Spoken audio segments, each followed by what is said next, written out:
Greetings, mortals. Welcome to Fatal Fortunes. I'm Al. I'm Will.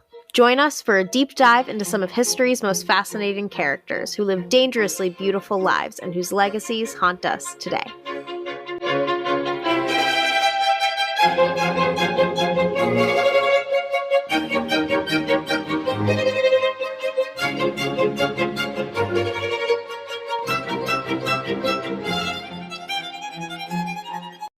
We're back with something new that we're trying out. We are doing mini episodes. So we put so much hard work and so much time into our full-length hour-ish long episodes, but we just wanted to drop in, tell the viewers like a couple things about other Fatal Fortunes that like couldn't be a full fleshed out episode, but have still been really interesting to us. Yeah, definitely. You know, we wanna be able to bring you some really amazing content, and we are both just really, really busy, to be honest, and we're not at the point where we can make this like our full-time thing. And but we also want to bring really great content. Just a reminder, I work in a documentary company, and Al is full-time student for law.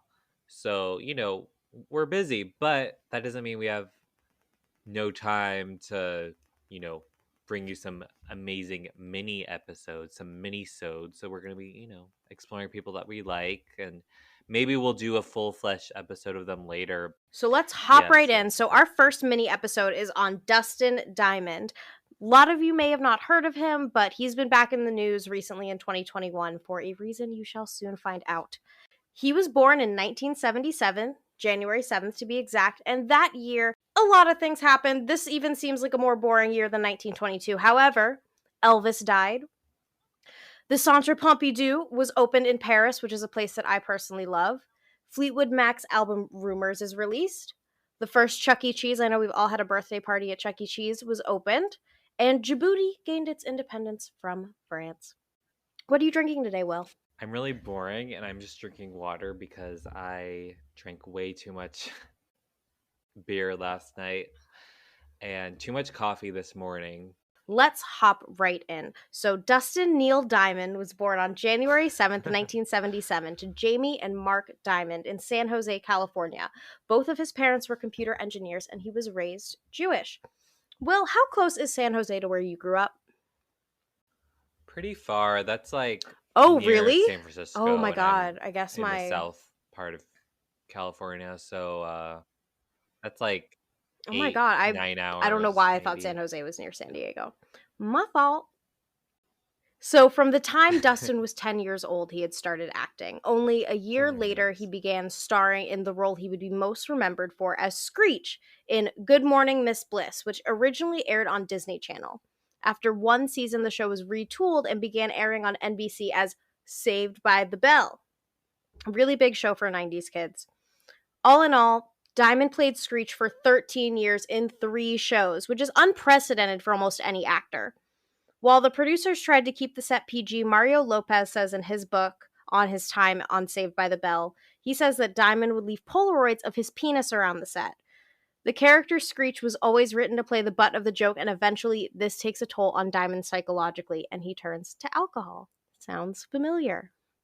After Saved by the Bell ended in 2000, so basically he's playing this role from about 11 to his 20s. Diamond files for bankruptcy the year after the show is canceled. Diamond largely plays himself in indie films, or he gets one-episode guest spots on cable shows. He leaves Hollywood in 2003 for Wisconsin, but he doesn't seem to have been able to recover from the bankruptcy.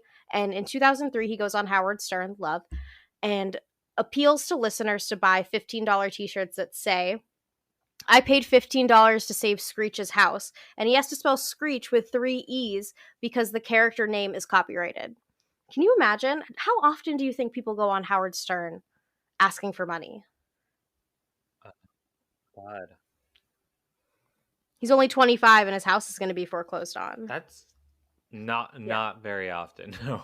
Oh gosh. So by 25, he's already bankrupt. His career's already drying up. And he can't even use the name of the character he was most well known for because it belongs to someone else. Things don't get better for Dustin. In 2006, he directed his first and only sex tape, Screeched, Saved by the Smell. For years, people thought it was him in the sex tape, but he told Oprah that it's actually a body double with his face superimposed on it. But I'm thinking this is a little dubious because the production quality that he's talking about, was that really available in 2006? Could you actually superimpose someone's face on someone else's like body with 2006 Photoshop? I don't think so. No. I mean, I think it was probably possible, but I don't think he went to those lengths or someone went to those lengths. Like, it just seems Expensive. too good to be true, you know? In 2007, he started appearing on the Celebrity Fit Club series, where he's a big antagonist once again. From 2009 onward, work largely dried up for Dustin as an actor, and his last big role is as himself on Celebrity Big Brother and Celebrity Big Brother UK.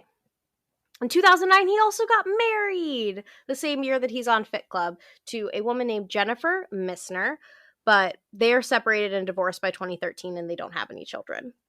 His last role was in 2017 in the Adult Swim show Your Pretty Face is Going to Hell. Have you ever seen that?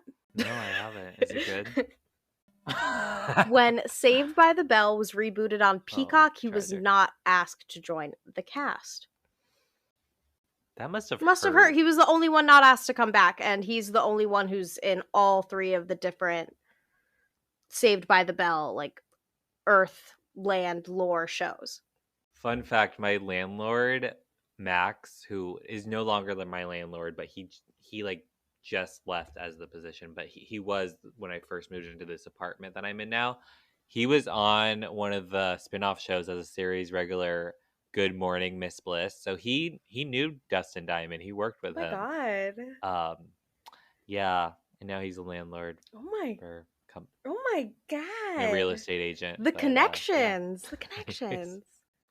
After his stint on Celebrity Fit Club, he began working with a ghostwriter to publish his first and only book, Behind the Bell, in 2009. 2009 was a huge year for Dustin. In the book, he alleges that Mario Lopez is a date raper, exposes himself as an asshole when he reveals that he peed in an extra's purse, that to get laid, he would just walk around Disneyland waiting until someone recognized him, and he also claims to have slept with 2,000 women. I'm sorry, Dustin, your game's not that good. I don't believe that. Anyway, the book was eventually made into a Lifetime movie, which I didn't watch, but if anyone's ever watched it, please comment below. When the Diamond character is speaking to the actress playing Gosler, which is like she was a main character on the show as well, he says, "We've played best friends for 5 years, and this is maybe the longest conversation we've ever had." Which I think is super sad, that they worked together for so long and never spoke. They always treated Screech as an outsider. In a 2013 interview on the OWN network, he says that the ghostwriter in the book took what he said and blew it up, and that he mostly didn't write it, and that it's really just exaggerated. According to someone who has actually read the book, they said, quote, "It is just riddled with spelling errors, punctuation errors, repeated references to craft services as craft services with a K, and weird line breaks. On 2 separate occasions, entire paragraphs are actually repeated." So good thing I didn't invest in this book for this episode. Yeah. It kind of seems like he's just, I don't know, kind of running out of steam. Talk about not being, like, fighting with celebrity. There just isn't the thoughtful intention anymore in the stuff he does. Yeah. He's really just trying to make sure that this house doesn't get foreclosed on, or that house doesn't get foreclosed on. He's really just famous for being famous. Yeah, same, not into it. It's just too, I don't know. It's very theatrical and very over the top, but it just seems like there's a lot of bad smells and bad jokes and bad locker room talk. I don't know. It just seems like it's like a double life. Like you're like on stage and you're this crazy character, and then you're backstage and you're like just being sloppy. Yeah, you're backstage and suddenly you're Dustin Diamond again. So even worse than the pro wrestling career are the criminal charges. Hi guys, thank you so much for listening to Fatal Fortunes and helping us get the word out about the podcast. If you want to help us further, you can subscribe to us on Patreon. Patrons get early access to episodes, shout-outs, stickers, exclusives, and more. For just $3 a month, you can listen to episodes of Fatal Fortunes before nobody else can and get exclusive content that you won't see here. Go take a look over at patreon.com/fatalfortunespodcast. All one word. Again, that's patreon.com/fatalfortunespodcast. On Christmas Day 2014, Dustin and his girlfriend were out on a bar crawl, as one does when they're unemployed and have no children, I imagine. At some point, a rowdy group is dogging Justin and his girlfriend for photos. They're like, Screech, take a photo. Dustin is trying to leave when the people bothering him attacks the girlfriend. Dustin said that he stabbed one of the aggressors with the pen he was holding to sign the tab, but the bloody switchblade found on him later tells a very different story. Witnesses testified that Diamond's girlfriend had actually started the altercation by pushing and scratching two other people. Who goes on a bar crawl on Christmas? Someone who lost everything. Yeah, it just kind of seems like he's been clinging on to the fame that he had when he was a child, and he just wasn't able to kind of maintain or grow away from it and have a positive career trajectory after that. Shouldn't you be getting jobs, or are you a bad actor or have a bad attitude? I think it's the bad attitude. To Dustin's late girlfriend, Jennifer, who is a different Jennifer, might I add. This is not the wife he married and divorced. Jennifer said that he developed a tumor on the back of his neck during summer 2020. Although she made numerous appeals for him to go to the hospital, he refused because he feared that he would be recognized at the ER or catch COVID. So it's really sad that a person was kept from going by the hospital because they didn't want someone to scream, Screech! At them. That's really sad to me. While in Florida in January 2020, he was hospitalized after feeling pain over his whole body.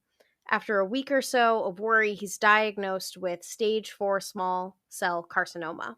Dustin was confused because he'd never been a smoker, and he believes that he acquired the illness from staying in moldy hotel rooms throughout his career.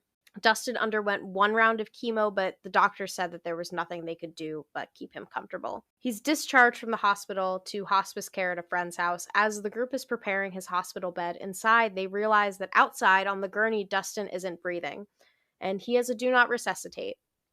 They can't tell if he died in the ambulance or if he died out there. His girlfriend, Jennifer, is still grieving his loss and said that even in all the pain Dustin was in, he was still able to vocalize that he loved her in his last days, and she's just so torn up. She said that they were planning on getting married and having children, and we can just be thankful that she was by his side during his battle with cancer. He died on February 1st, 2021, and that's the life of Dustin Diamond. Yeah. Well, what are your thoughts? Were you a big Saved by the Bell fan? I wasn't a super fan. I've seen, a handful. I'm going to be honest, I've never episodes, seen but Saved by the Bell. Never seen were it. you a big fan? Don't plan on seeing it. I just remember it was on the front of the Daily Mail for a couple days that Saved by the Bell star Dustin Diamond has been hospitalized for mysterious illness. They think it's cancer, and I want to say that for the 3 weeks he was having his battle, there were at least 7 articles in the Daily Mail about what was happening to him, and that's what really piqued my interest. And just as I dove deeper, it was just really sad to see someone that Hollywood just chewed up and spit right out. Yeah. Sad. Any other reaction? I don't know. I mean, it's kind of interesting because I feel like this is the first person that we've done that kind of made a lot of bad decisions and made a lot of decisions that were kind of gross and and things that he kind of inflicted on himself that brought more pain. But that doesn't mean I don't feel bad. I think it's sad when someone starts with a really bright future and they just can't handle the fame or the lack of work that they're getting or whatever it is. Hollywood is a tough business, and I don't think he really stood a great chance of prevailing in Hollywood. As you're going through adolescence, seeing everyone around you get cast in the role of getting the girl, getting the grade, getting the football scholarship, but you're the character who's always the butt of the joke. And I think that after 13, 12 years, that's definitely going to take a toll on your psyche. And even if you were a great person when it started or you were totally socialized before then, I totally think that could just really mess with someone's life, to be written as a butt of a joke and then you feel it. That's true, yeah. And I feel like that didn't go away for him because, like you said, people would yell out "Screech," and it's always like he was always kind of that outsider and the weirdo, and it kind of carried on past the role of Screech in Saved by the Bell. So yeah, I think that definitely could hurt your psyche, and it kind of makes sense why he would sort of make these really questionable and sort of dark decisions sometimes, and Yeah. yeah, sad. Thank you guys so much for tuning into our first minisode of Fatal Fortunes. I'm Al. I'm Will. See you next time.